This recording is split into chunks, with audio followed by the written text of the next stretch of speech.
আলহামদুলিল্লাহ ওয়াসসালাতু ওয়াসসালামু আলা রাসূলিল্লাহ ওয়া আলা আলিহি ওয়া সাহবিহি ওয়া মান আম্মা বা'দ। ভাগে কুরবানি দেওয়া সম্পর্কে প্রশ্ন করেছে। এটা ঠিক আছে, এটা সমস্যা নেই। এটা বুঝার বেশ কম হয়েছে হাদিস। আল্লাহ নবী সাল্লাল্লাহু আলাইহি ওয়াসাল্লাম থেকে যে কোনো জিনিস সাব্যস্ত হয়ে গেলে যে কোনো সময়ে যে কয় বারে হোক, একবারই হোক আর 10 বারে হোক, এটা উম্মতের জন্য সাব্যস্ত হয়ে যায়। ওইটা থেকে এখন স্বতন্ত্র করতে গেলে আলাদা হাদিস লাগে যে না, এটা শুধু এই অবস্থার জন্য অথবা এই ব্যক্তি বিশেষের জন্য অথবা এই সময়ের জন্য। এখানে কিছুই মেনশন হয়নি।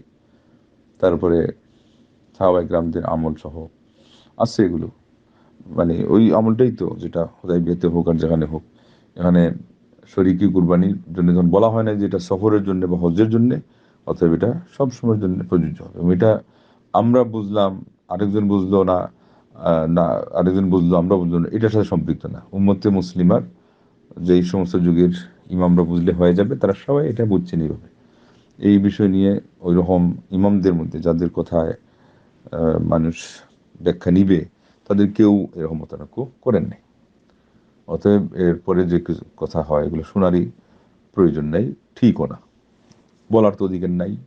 কিন্তু আজকাল অনেকেই অনধিকার চর্চা করে, মনে করে যে আমি দলিল নিয়ে কথা বলতেছি। কিন্তু দলিল বোঝার যে বিষয় আছে, এটা যদি চিন্তা থেকে বের হয়ে যায় তাইলে কিন্তু অনেক সময় হবে যে দলিল হাতে থাকা সত্ত্বেও উদ্দেশ্য লক্ষ্য থেকে আমরা দূরে সরে যাওয়ার কারণে ভুল সিদ্ধান্তে পতিত হয়। অতএব নির্দ্বিধা এটা বৈধ হবে। তবে 7 নাম হবে, 7 অংশ হবে। তারা ওইভাবে যতজন অংশ নেয় ততজনে ভাগ করে নিতে পারে, আর 7 অংশ করেও ওইটাকে হিসাব মিলিয়ে নিতে পারে, কোনো সমস্যা নেই। আমরা বলবো যে সর্বাবস্থায় একা দেওয়া ভালো। একা কয়েকজনের সাথে অংশ নেওয়ার চেয়ে একটা ছাগল দেওয়া ভালো, এতে সন্দেহ নেই। কারণ আমার হিসাব নিকাশ আমার থাকলো এবং পুরো একটা আস্ত প্রাণী থাকলো। কিন্তু জায়েজ হওয়া না হওয়ার ব্যাপারে কোনো সন্দেহ নেই, জায়েজ আছে।